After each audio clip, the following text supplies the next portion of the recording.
Hello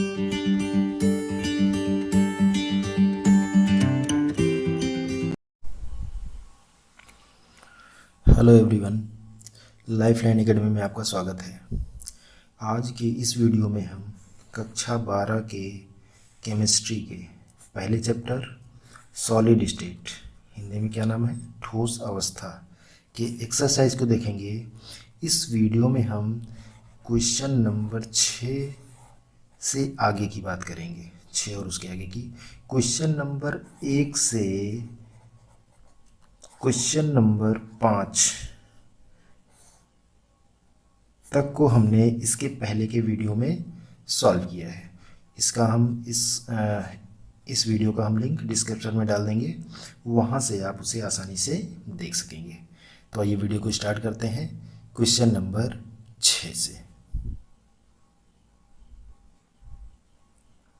तो पहले देखेंगे क्वेश्चन नंबर 6 है क्या, कह क्या रहा है क्वेश्चन नंबर 6। तो ये क्वेश्चन नंबर 6 को पहले पढ़ते हैं और फिर देखते हैं कह क्या रहा है क्वेश्चन नंबर 6। क्वेश्चन नंबर 6, तो क्वेश्चन नंबर 6 है, किसी क्रिस्टल की स्थिरता उसके गलनांक के परिमाण द्वारा प्रकट होती है। टिप्पणी कीजिए। फिर उसके आगे लिखा हुआ है, किसी आंकड़ा पुस्तक से जल, ethyl alcohol, die ethyl ether तथा मेथेन के गलनांक एकत्र करें।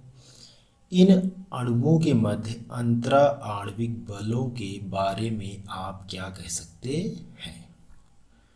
क्वेश्चन 2 पार्ट में है।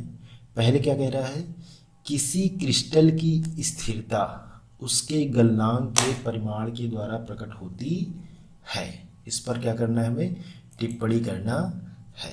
तो आइए देखते हैं इसका आंसर। हम अपने कॉपी को 2 पार्ट में कर लेते हैं, जिससे क्या रहेगा कि आपको साफ सुथरा दिखाई देगा। इसको हम 2 पार्ट में करके लिखेंगे तो थोड़ा बेहतर रहेगा। तो आंसर में देखिए, इसका आंसर हम क्या लिखेंगे। तो क्वेश्चन क्या कह रहा था, क्वेश्चन कह रहा था किसी क्रिस्टल की स्थिरता उसके गलनांक के द्वारा प्रकट होती है। इस पर टिप्पणी करना है।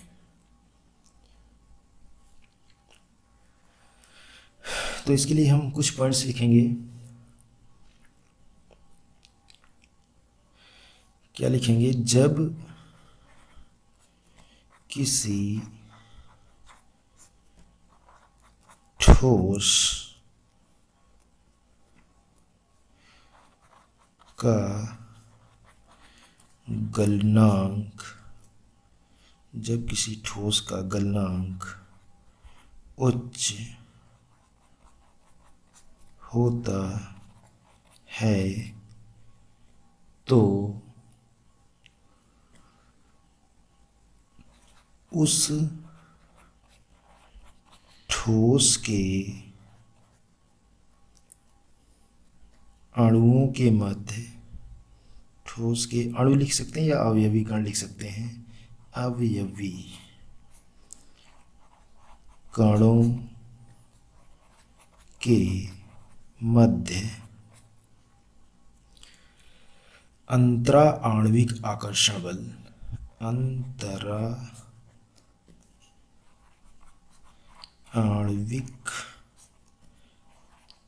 आकर्षण बल उच्च होता है, जिसके कारण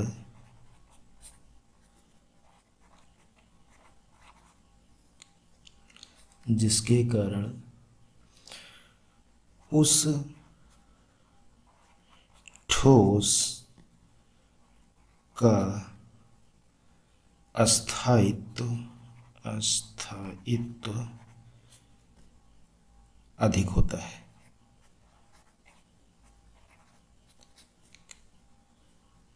अधिक होता है मतलब वो ठोस क्या होता है, अधिक स्टेबल होता है, अस्थायी होता है। स्टेबिलिटी क्या होती है, उच्च होती है। इस प्रकार हम कह सकते हैं कि आप इसके नीचे अलग से लिख सकते हैं पैराग्राफ को चेंज करके इस प्रकार हम कह सकते हैं कि इस प्रकार हम कह सकते हैं कि गलनांक में वृद्धि के साथ साथ ना, ऐसे लिख सकते हैं, गलनांक में वृद्धि के साथ साथ गलनांक में वृद्धि के साथ साथ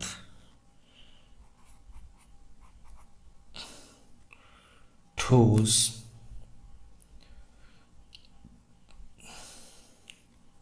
का स्थायित्व बढ़ता जाता है, स्थायित्व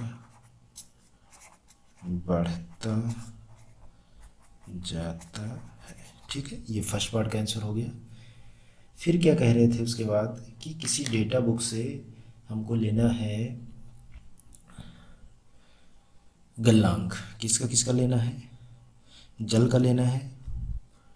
तो हम यहाँ लिखेंगे, इसके आगे का पोर्शन थोड़ा अपने कॉपी को आगे कर दे रहे हैं ताकि पूरा हमारा वीडियो आ जाए।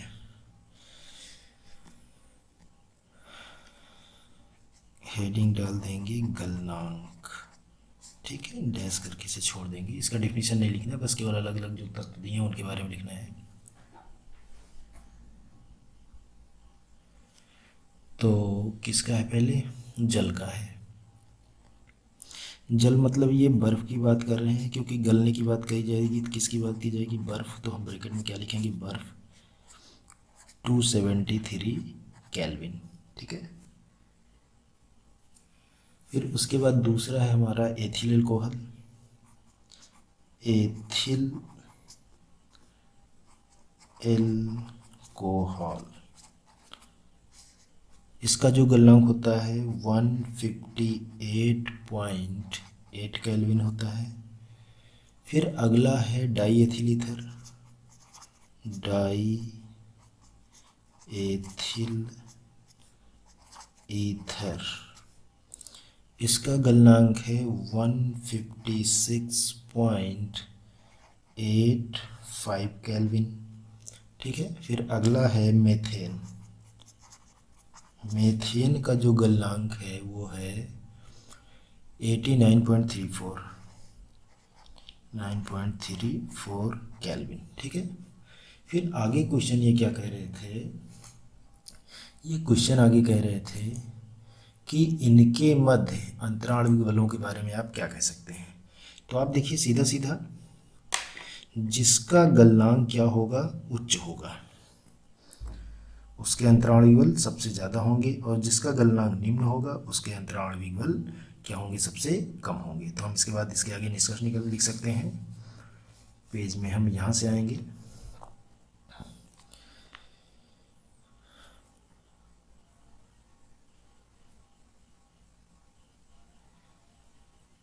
इस प्रकार ऐसे, या तो फिर आप लिख सकते हैं चूँकि जल, ब्रैकेट में बर्फ हम डाल देंगे, बर्फ जल अर्थात बर्फ का गलनांक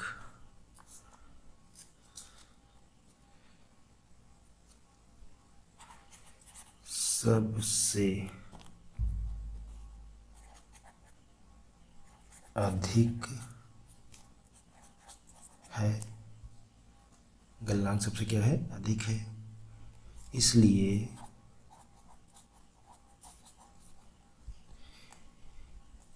इसमें अंतराणविक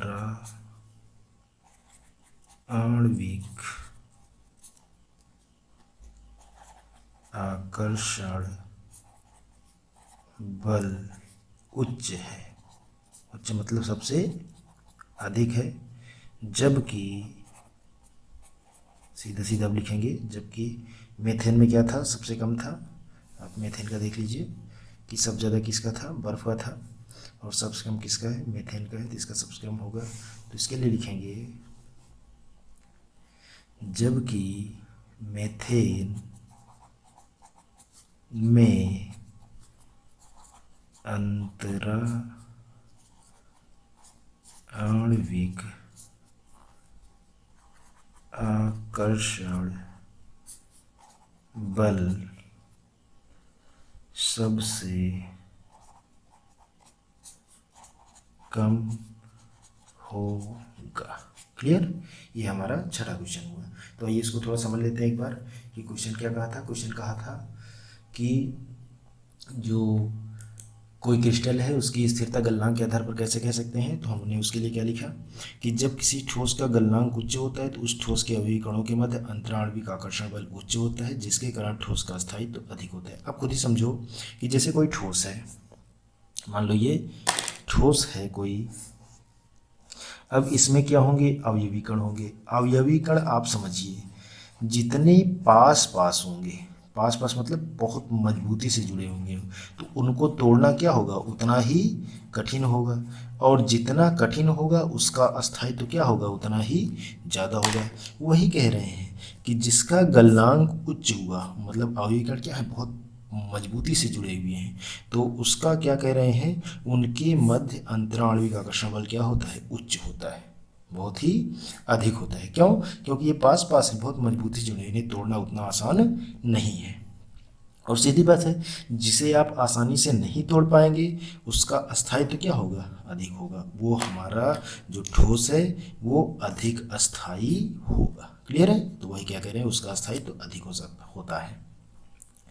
इस प्रकार हम कह सकते हैं कि गलनांक में वृद्धि के साथ साथ अस्थायित्व, बिल्कुल सही बात है कि अगर गलनांक में वृद्धि होगी, गलनांक बढ़ेगा, तो जो पदार्थ है उसका अस्थायित्व भी क्या होगा, बढ़ जाएगा, मतलब कि वो ज़्यादा अस्थायी होगा, वो ज़्यादा मजबूत पदार्थ होगा।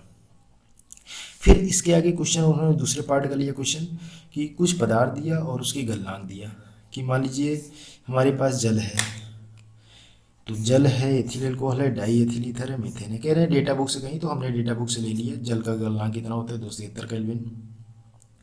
जो एथिल अल्कोहल का होता है 158.8 केल्विन होता है। डाई एथिल ईथर का जो होता है 156.85 केल्विन होता है। और जो मीथेन का होता है वो 89.34 केल्विन होता है। तो इन्होंने कहा कि ये डेटा के आधार पर हमें बताइए कौन सबसे अधिक अस्थाई है, या किसमें आकर्षण बल सबसे ज़्यादा है। सीधी बात है, हमने ऊपर क्या लिखा, गलनांक में वृद्धि के साथ, मतलब गलनांक जितना ज़्यादा होगा वो ज़्यादा अस्थायी होगा। तो आप समझिए गलनांक सबसे ज़्यादा किसका है, बर्फ़ का है। जो हमारा बर्फ़ लिख रहा है, बर्फ़ का गलनांक क्या है, सबसे ज़्यादा है, जबकि मीथेन का गलनांक क्या है, सबसे कम है। तो बर्फ़ का गलनांक सबसे ज़्यादा है, मतलब कि ये सबसे ज़्यादा अस्थायी है।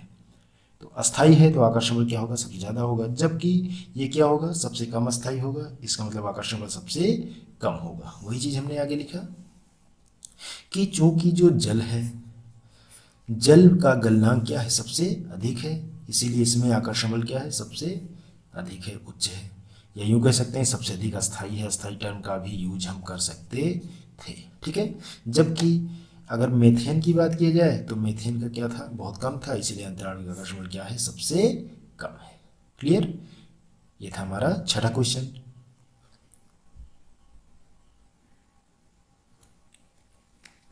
अब हम आते हैं क्वेश्चन नंबर 7 पर और देखते हैं क्वेश्चन क्या कह रहा है। निम्नलिखित युग्मों के पदों में कैसे विभेद करोगे। 3 पार्ट में दे रखा है। खटकोणीय निबिड़ संकुलन एवं घनीय निबिड़ संकुलन, क्रिस्टल जालक एवं एकक कोष्ठिका, चतुष्फलकीय रिक्ति एवं अष्टफलकीय रिक्ति। 3 पार्ट में कह रहा है, तो इसका हम आंसर करेंगे।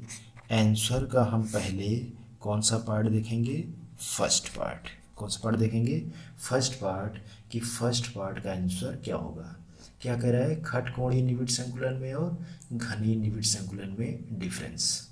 तो हेडिंग हमारी क्या होगी, खटकोणीय निबिड़ संकुलन। इसमें क्या है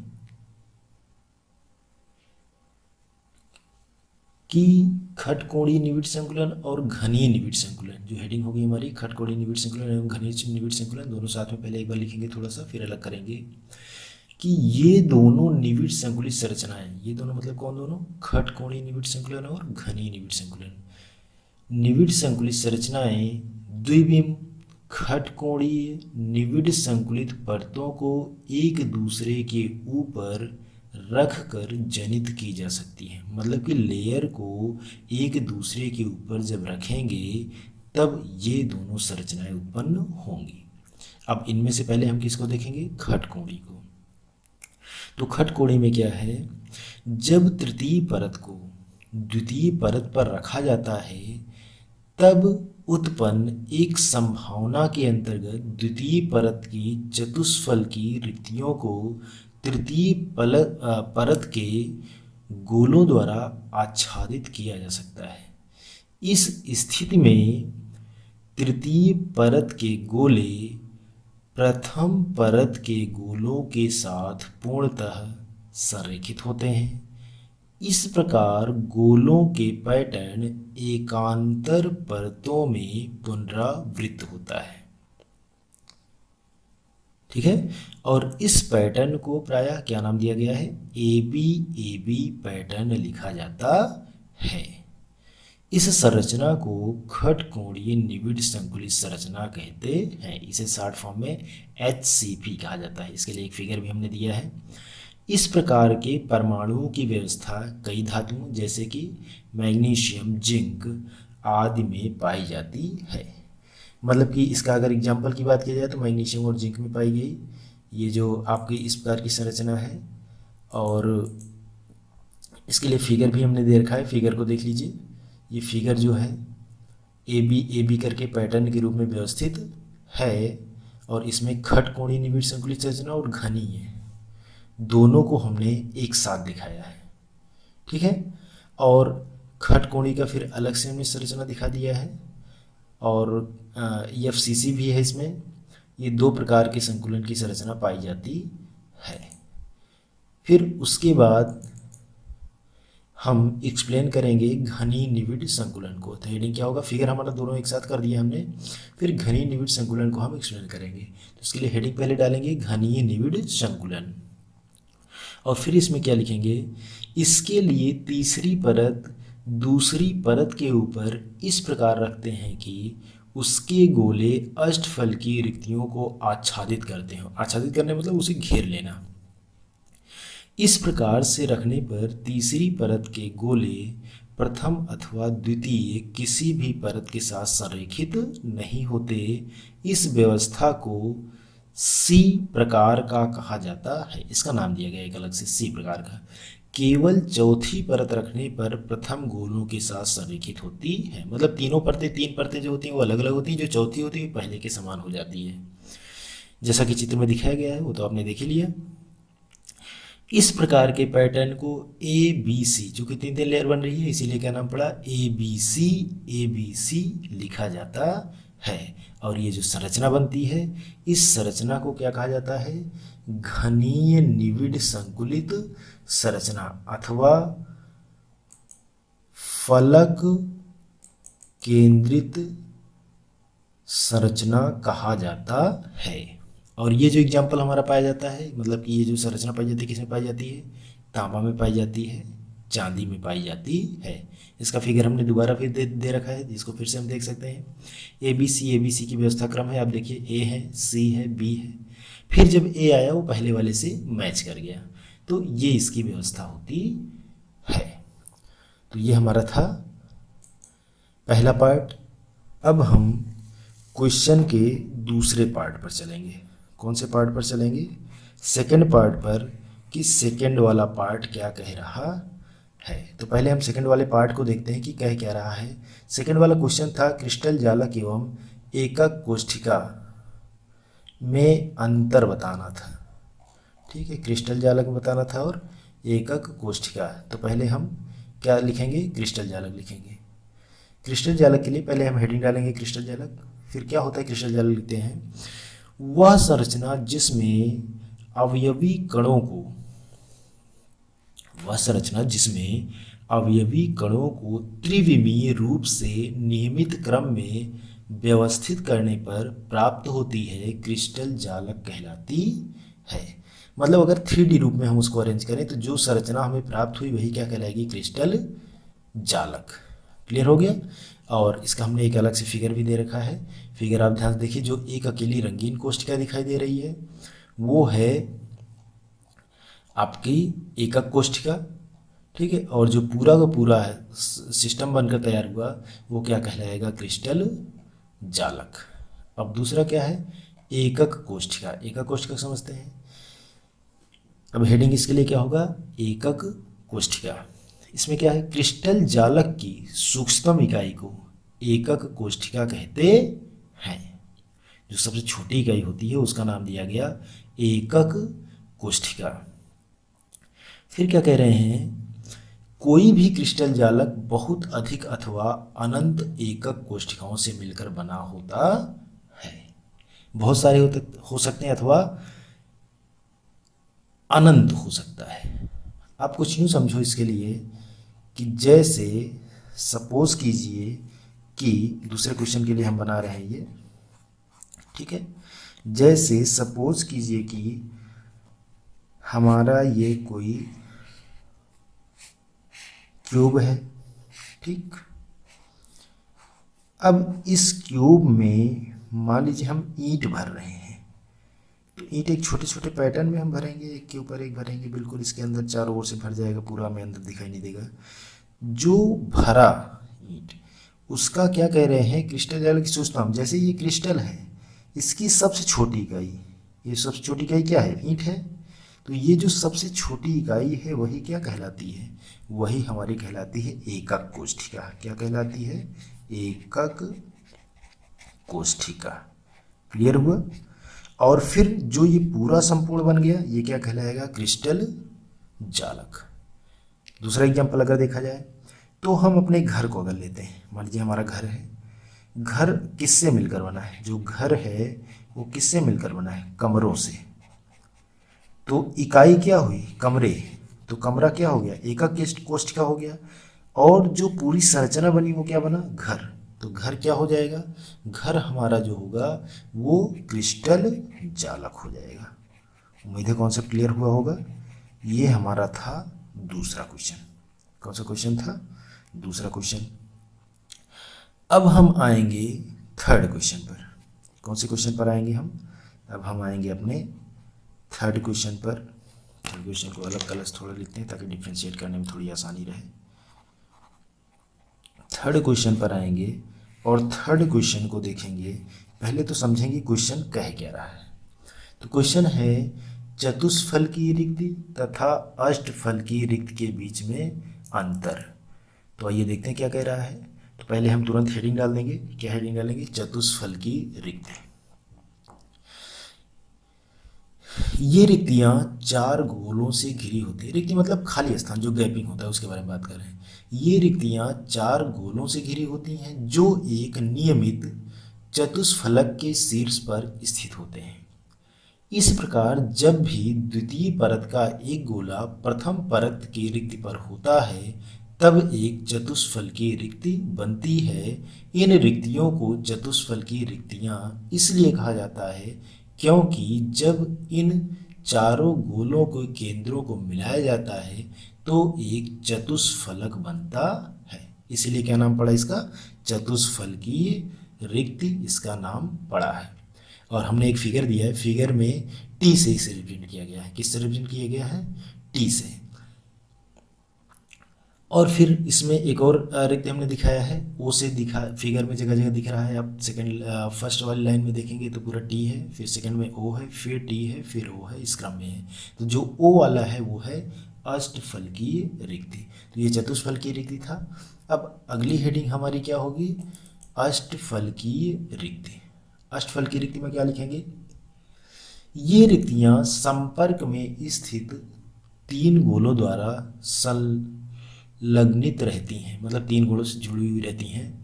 इस प्रकार द्वितीय परत की त्रिकोणीय रिक्तियां प्रथम परत के त्रिकोणीय रिक्तियों के ऊपर होती हैं। तथा इनकी त्रिकोणीय आकृतियां अतिव्यापित नहीं होती, मतलब एक दूसरे पर ओवरलैप नहीं करती, चढ़ी हुई नहीं होती हैं। उनमें से एक में त्रिकोण का शीर्ष ऊर्ध्वमुखी और दूसरों में अधोमुखी होता है। इन रिक्तियों को चित्र 4 में ओ से अंकित किया गया है। जो हमने फिगर देखा, फिगर में उसे अभी हमने बताया ना, ओ से अंकित कर रखा है।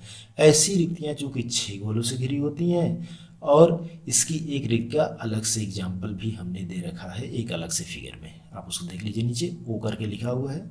ठीक है, तो ये हमारी क्या हो गई, अष्टफल की रिक्ति हो गई। इस प्रकार ये हमारा 7वां क्वेश्चन संपन्न हुआ। क्लियर। अब हम क्वेश्चन नंबर 8 पर आएंगे। किस क्वेश्चन पर आएंगे, क्वेश्चन नंबर 8 पर। पहले हम क्वेश्चन को देखते हैं क्या लिखा हुआ है। निम्नलिखित जालकों में से प्रत्येक की एकक कोष्ठिका में कितने जालक बिंदु होते हैं। 3 दे रखा है। फलक केंद्रित घनी एकक कोष्ठिका, फलक केंद्रित चतुष्कोणीय एकक कोष्ठिका और अंतः केंद्रित एकक कोष्ठिका। सिंपल लिखना है, एक एकक कोष्ठिका से कितने परमाणु, कितने जालक बिंदु होते हैं। जालक बिंदु मतलब कितने अवयवी कण जुड़े हुए होते हैं, वही उसका क्या होता है, जालक बिंदु होता है। तो आइए इसका हम लोग आंसर देखते हैं। ठीक है, तो पहले हम पहले क्वेश्चन का आंसर देखेंगे। पहला क्या कह रहा है, पहला कह रहा है फलक केंद्रित घनी एकक कोष्ठिका। फलक केंद्रित घनी एकक कोष्ठिका, इसमें जो अवयवी कणों की टोटल संख्या होती है वो होती है 14। कितनी होती है, 14 होती है। मतलब FCC जिसे फलक केंद्रित कहते हैं, शॉर्ट फॉर्म क्या है, FCC है। FCC में टोटल 14 होते हैं। 14 कहाँ से होते हैं, 8 तो आते हैं कॉर्नर से। 8 कहाँ से आते हैं, कॉर्नर से, और 6 कहाँ से आते हैं, फलक से। तो 8 6 कितने हो गए, 14 फलक केंद्रित में। ठीक है, इसको आप आगे ऐसे अपने समझने के लिए लिख सकते हैं, 8 फ्रॉम कॉर्नर, ठीक है, एंड 6 फ्रॉम फेसेस। ठीक है, नाउ सेकंड वाले पार्ट को देखते हैं। सेकंड वाले पार्ट का नाम है फलक केंद्रित चतुष्कोणीय।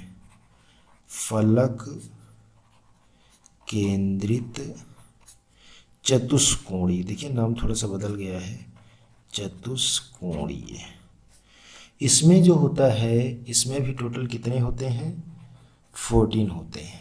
सेम कॉन्सेप्ट होता है, 8 from corner and 6 from faces. बस ये नाम बदलकर आपको परेशान करेंगे, तो बिल्कुल भी आपको परेशान नहीं होना है।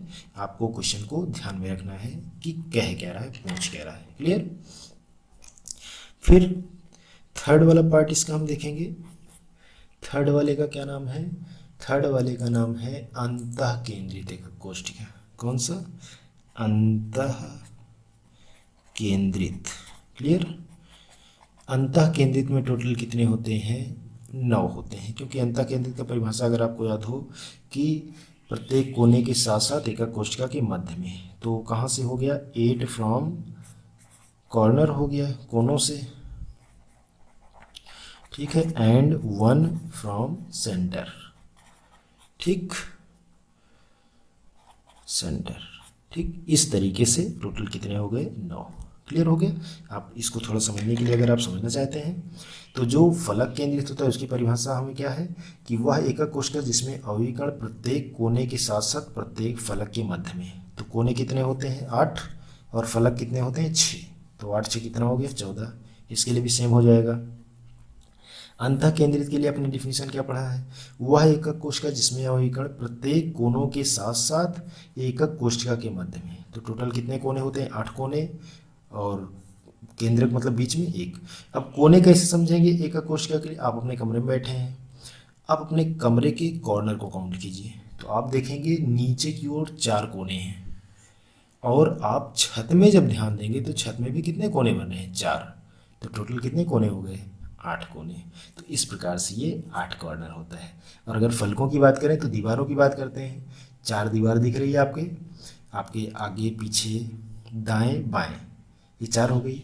और जो छत है वो भी एक प्रकार की दीवार है, और जो आपकी फर्श है वो भी एक प्रकार की दीवार है, मतलब आपके ऊपर और आपके नीचे। तो इस प्रकार से ये टोटल कितने हो गए, 6 फलक हो गए। तो ये 6 फेस हो गया, फलक हो गया। क्लियर। तो ये हो गया हमारा 8वां क्वेश्चन। अब हम अगले क्वेश्चन की ओर आएंगे, और क्वेश्चन नंबर अगला है हमारा क्या, 9th है। तो पहले हम क्वेश्चन नंबर को डाल देते हैं, क्वेश्चन नंबर 9। ठीक है। तो ये क्वेश्चन को देखते हैं कि क्वेश्चन पहले कह क्या रहा है, फिर उसके बाद हम सॉल्व करने की कोशिश करेंगे। क्वेश्चन कह रहा है धात्विक एवं आयनिक क्रिस्टलों में समानता एवं विभेद का आधार बताइए। 2 पार्ट में है। और फिर उसके बाद सेकंड पार्ट कह रहा है आयनिक ठोस कठोर एवं भंगुर होते हैं। दोनों के कारण को बताना है कि धात्विक और पहला क्वेश्चन क्या है, धात्विक और आयनिक क्रिस्टलों में समानता और विभेद के आधार पर उसमें डिफरेंस बताना है। और दूसरा बताना है कि आयनिक ठोस कठोर एवं भंगुर होते हैं क्यों। तो आइए इसका हम क्या देखेंगे, अब आंसर देखते हैं।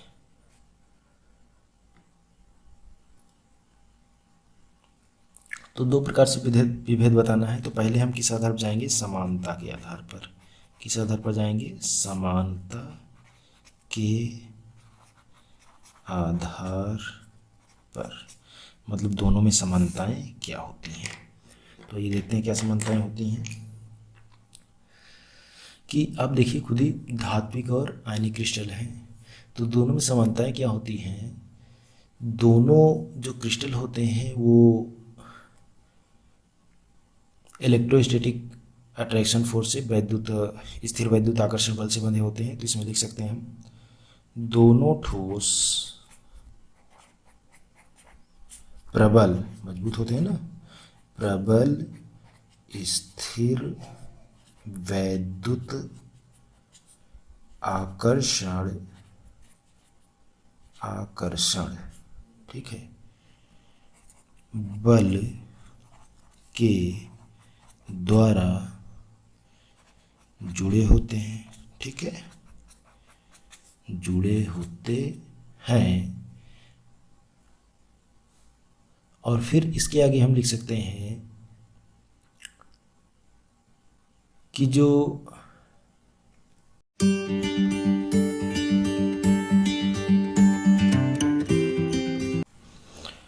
आपके धात्विक ठोस होते हैं, धात्विक ठोस में जो आकर्षण बल होता है वो जो आपके धन आयन होते हैं और इलेक्ट्रॉन के बीच में होता है, जबकि आयनिक जो क्रिस्टल होते हैं उनके मध्य जो आकर्षण बल होता है वो धन आयन और ऋण आयन के मध्य होता है। और इन दोनों के गलनांक भी क्या होते हैं, उच्च होते हैं। तो ये भी लिख सकते हैं, इन दोनों ठोसों, आप इसे पॉइंट वाइज भी कर सकते हैं। इसे फर्स्ट पॉइंट बना लीजिए, इसे अलग कलर से कर दें ताकि दिखता रहे साफ साफ। और इसे सेकंड पॉइंट कर सकते हैं, इन दोनों ठोसों के गलनांक उच्च होते हैं। ये तो हो गया समानता। अब किसके आधार बताना है, असमानता के आधार पर। तो अगली हेडिंग हमारी क्या हो जाएगी, असमानता के आधार पर। ठीक है, तो आइए इसमें देखते हैं क्या है, असमानता के आधार पर क्या है, असमानताएं क्या है दोनों में।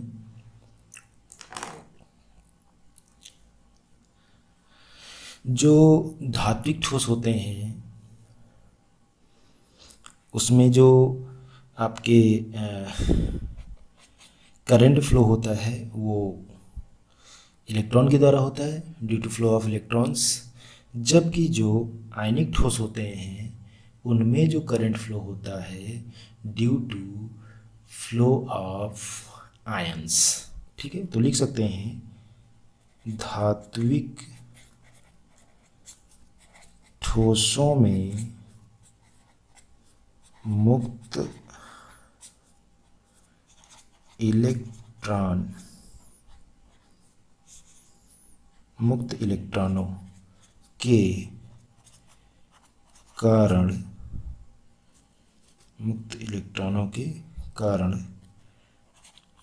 वैद्युत चालकता होती है। क्लियर। फिर दूसरा पॉइंट हम इसमें लिख सकते हैं कि आयनिक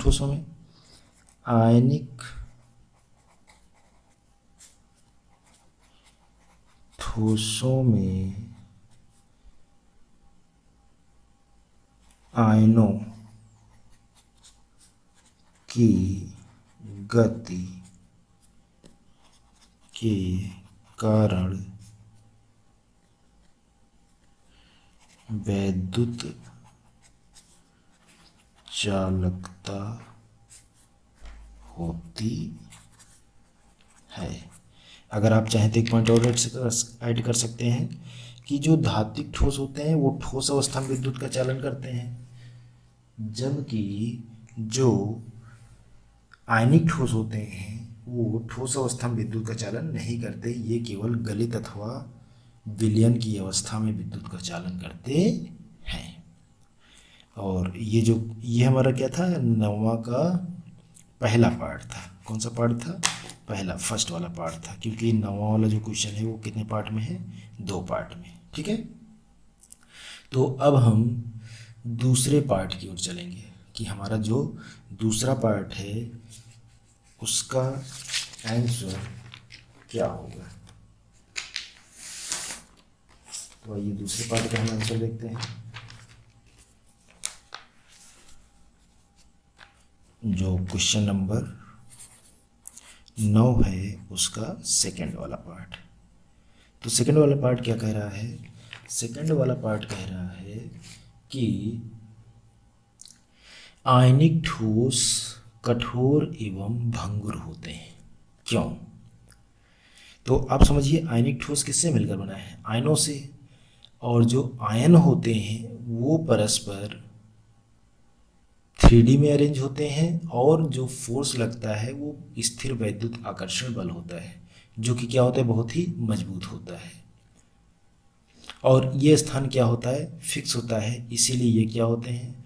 कठोर होते हैं और भंगुर होते हैं। तो लिखेंगे इसके लिए, क्या लिखेंगे? इसे से लिख देते हैं, कोई दिक्कत नहीं है। ये आयनिक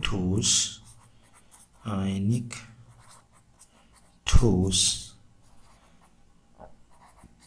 आयनों से मिलकर बने होते हैं, मिलकर बने होते हैं, जो परस्पर प्रबल स्थिर वैद्युत आकर्षण बल के द्वारा जुड़े होते हैं। ठीक है, इन आयनों का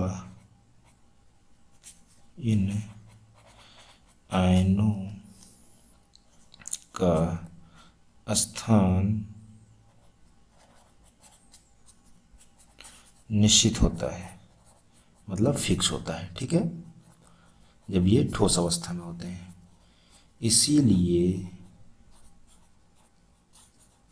ये कठोर, ठीक है, यही पूछ रहा था ना, कठोर तथा भंगुर होते हैं।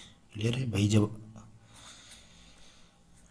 होते हैं भाई, जब स्थान फिक्स होगा, स्थान निश्चित होगा, तो बेशक वो कठोर होंगे, और कठोर होंगे, अचानक उन्हें तोड़ेंगे या उसे पटकेंगे तो कैसे हो जाएंगे? टूटकर बिखर जाएंगे, मतलब कि वो भंगुर भी होते हैं। क्लियर? ये हो गया हमारा 9वां क्वेश्चन। अब हम आएंगे क्वेश्चन नंबर 10 पर। किस क्वेश्चन पर आएंगे? क्वेश्चन नंबर 10 पर आएंगे।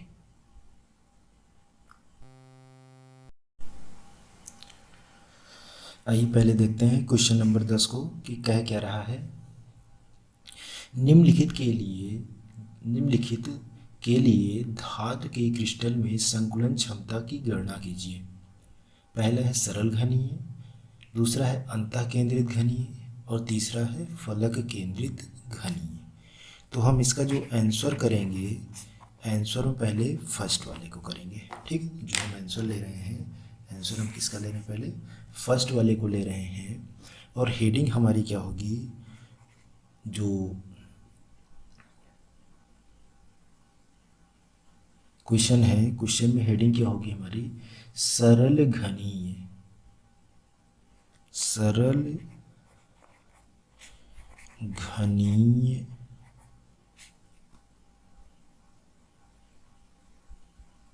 क्रिस्टल की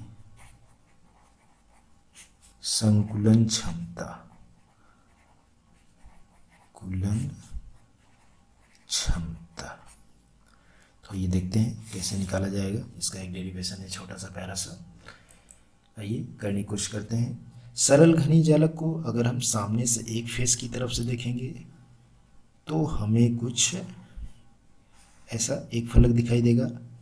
और इसकी खासियत हमने क्या पढ़ रखा है, इसकी खासियत हमने पढ़ा है कि इसके जो अवयवीकरण होते हैं प्रत्येक कॉर्नर पर होते हैं। तो मान लो एक अवयवीकरण ये हो गया और दूसरा अवयवीकरण ये हो गया। क्लियर हो गया। अब देख लीजिए, मान लीजिए इस अवयवी कण की त्रिज्या r है और इस अवयवी कण की भी त्रिज्या क्या होगी, r होगी।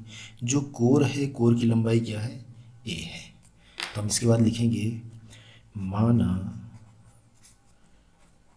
कोर की लंबाई a तथा गोले, गोले मतलब जो अवयवी कण है, गोले की त्रिज्या क्या है, स्मॉल r है।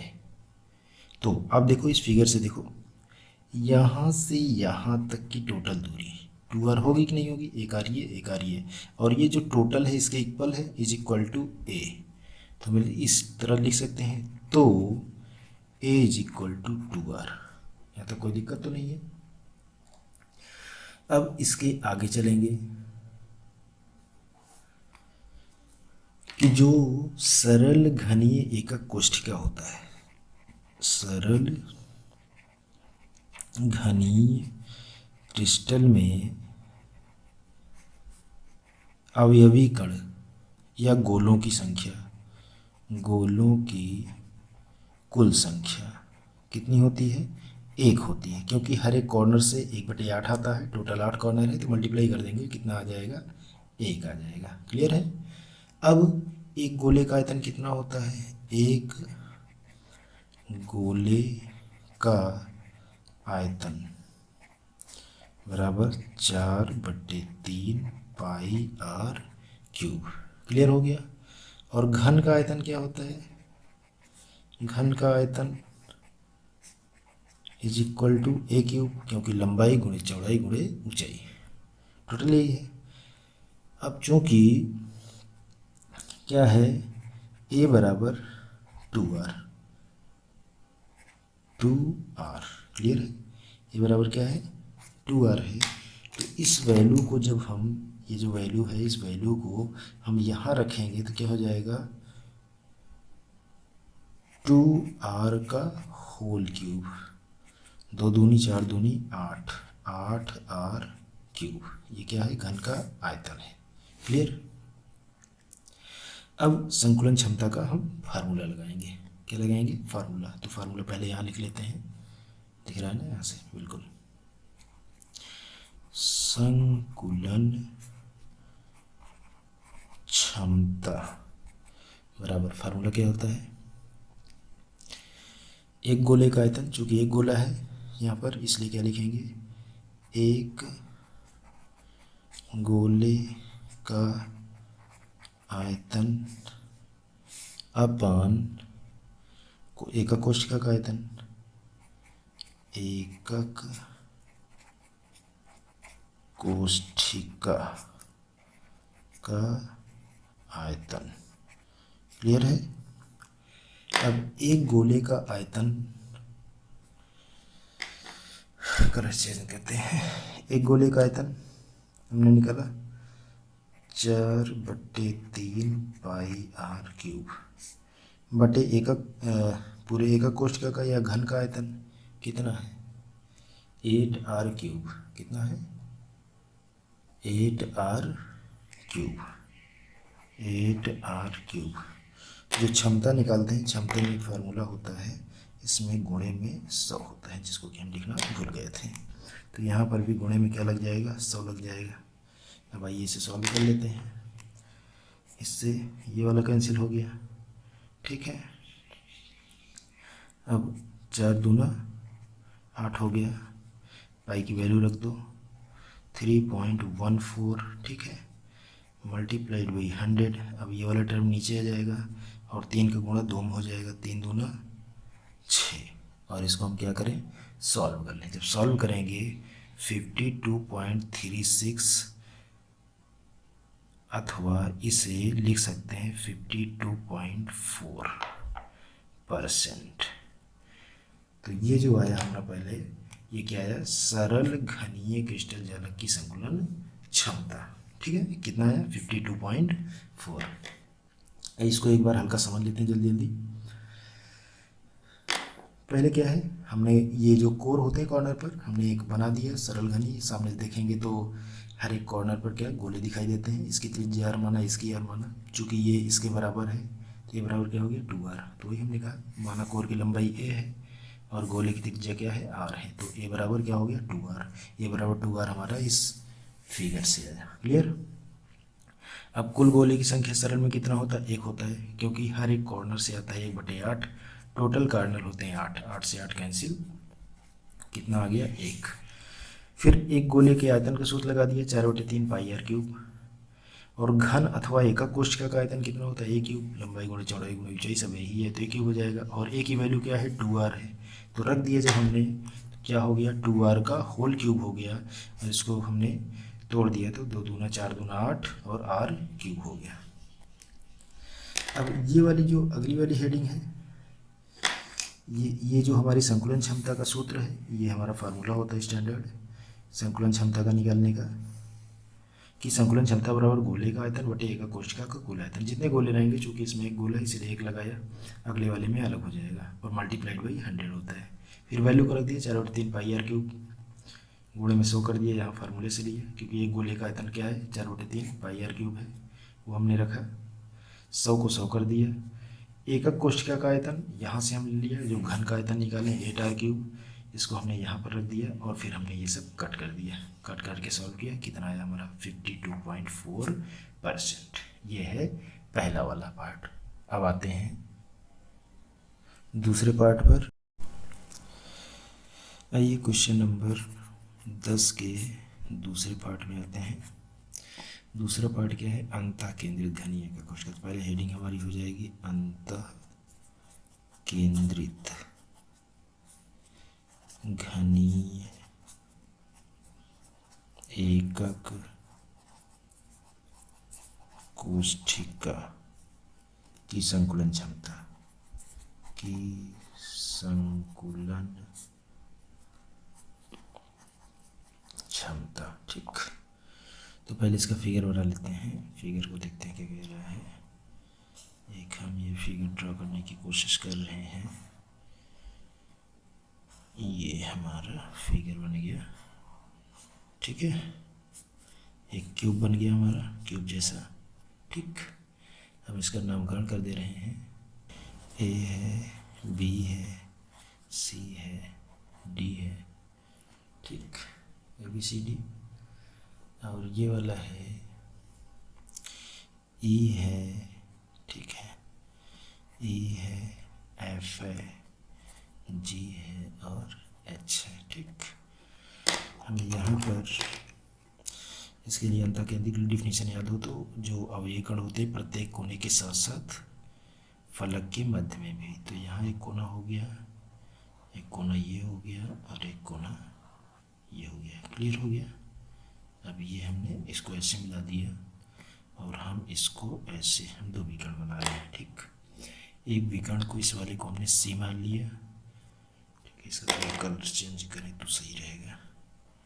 इस वाले को हमने सी मान लिया और इस वाले को हमने स्मॉल बी मान लिया। ठीक, अब देखिए, अब इसके लिए हम लिखेंगे माना, क्या लिखेंगे, और ये जितने भी आपके कोर हैं ये सारे के सारे ए हैं, तो आप जानते हैं, तो लिखेंगे माना core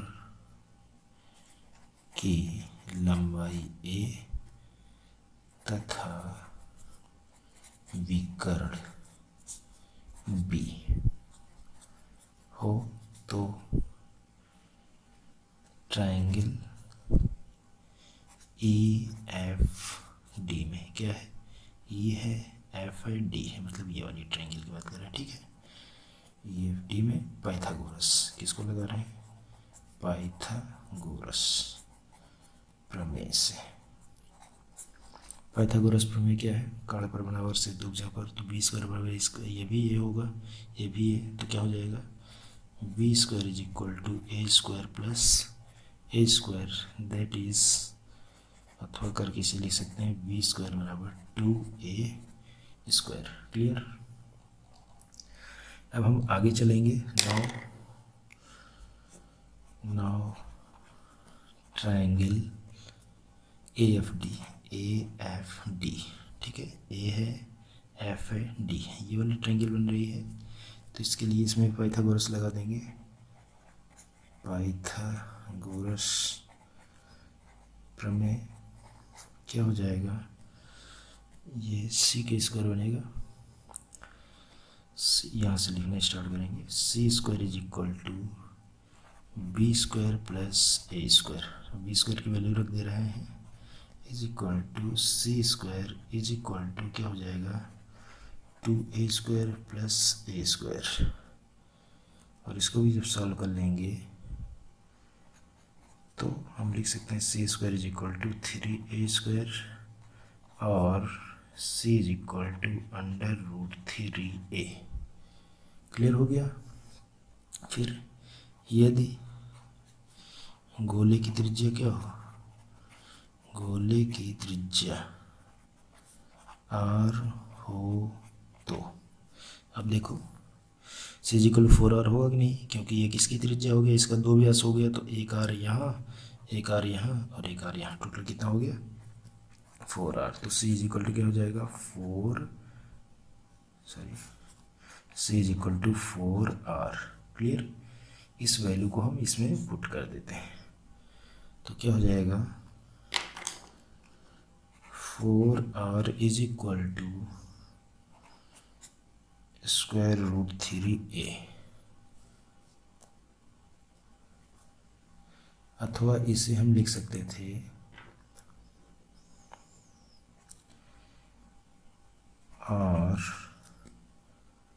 r is equal to √3/4a, अथवा एक और formula a is equal to 4/√3r, ये सारे फार्मूले लिख सकते थे। क्लियर, फिर इसके आगे हम आते हैं, और इसके आगे जब चलेंगे तो हमारा क्या होगा,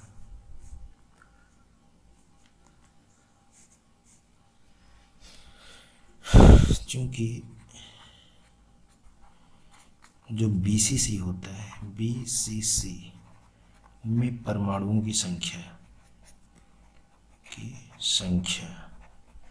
इज इक्वल टू कितना होता है 2, क्योंकि एक कॉर्नर से आ जाता है और एक बीच में रहता है, और एक गोले का आयतन, फिर उसके बाद एक गोले का आयतन, फिर से वही 4/3 πr3, घन का आयतन is equal to a3, value रख दो, क्योंकि a बराबर क्या लिखा था अभी 4/√3r। ठीक है, तो a3 इज इक्वल टू क्या हो जाएगा 4/√3r का whole cube is equal to 64/3 √3r³। Clear, यहाँ तक कोई दिक्कत नहीं हुआ होगा। अब संकुलन क्षमता, अब क्या है संकुलन क्षमता। तो आइए फार्मूला पहले लिखते हैं। संकुलन क्षमता इज इक्वल टू 2 गोले का आयतन बटे घन का आयतन या एक कोशिका का कुल आयतन।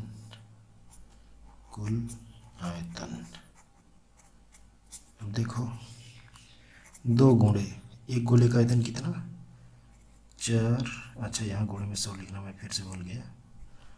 4/3 πr³ अपान कुल आयतन क्या है 64/3√3r³ मल्टीप्लाइड बाई 100। ठीक है, तो आइए इसे कट करते हैं।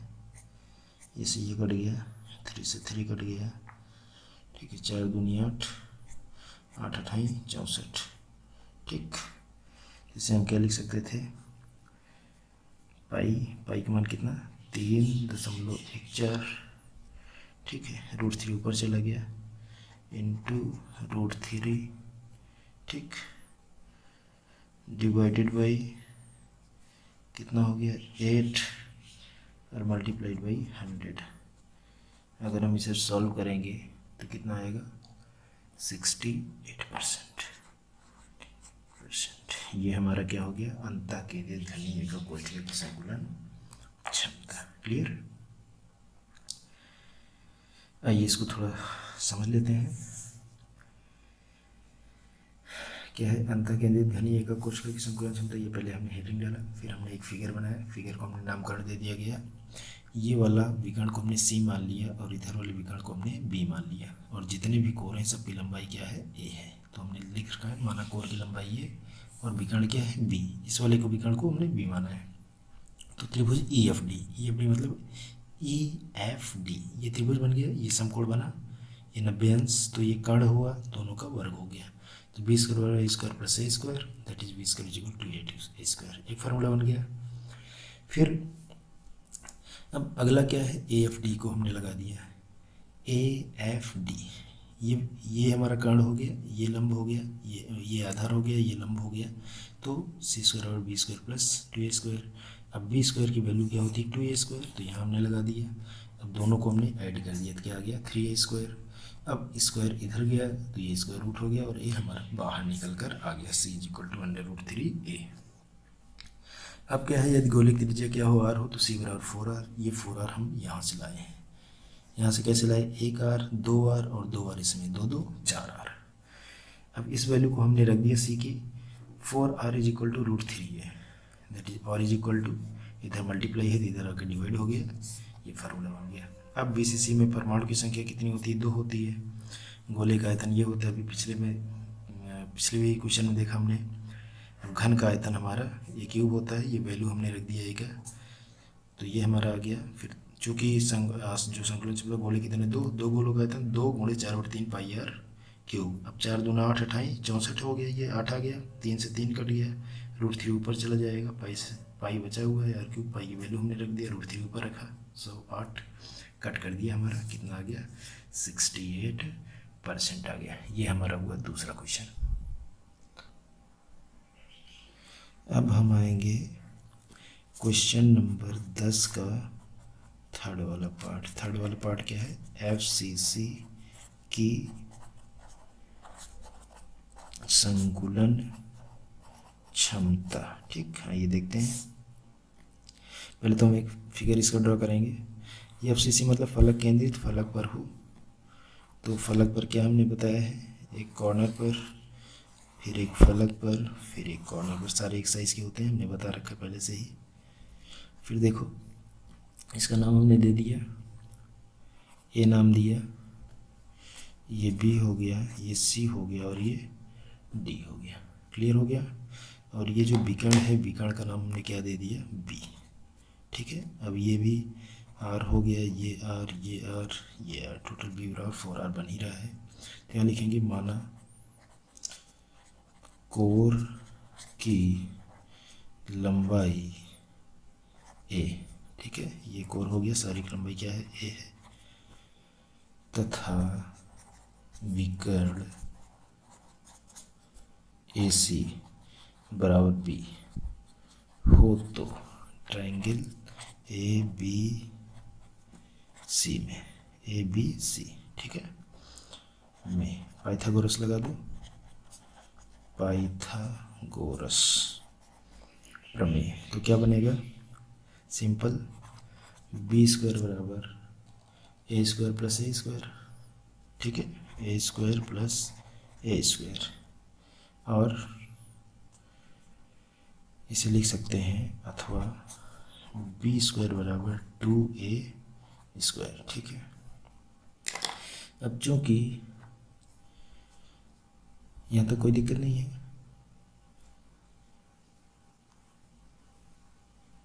अथवा हम इसे और आगे कर दें, और करके b बराबर √2a, ठीक है। अब देखिए, यदि गोले की त्रिज्या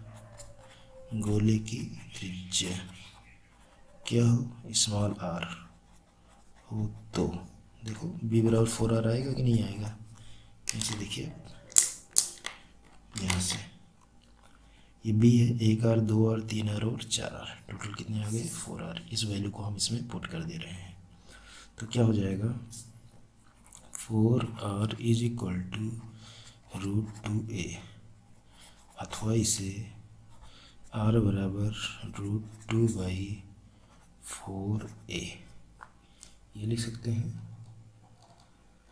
अथवा a बराबर 4/√2r, ठीक है, ये भी लिख सकते थे, अथवा √2 से ऊपर नीचे गुणा कर देंगे तो 2√2r भी हो सकता है, ठीक है।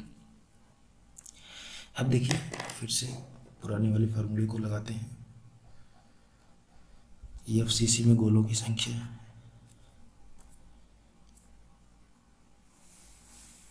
किसमें, एफसीसी में गोलों की संख्या इज इक्वल टू कितना होता है, 4 होता है। अब एक गोले का आयतन 4/3 πr³। अब घन का आयतन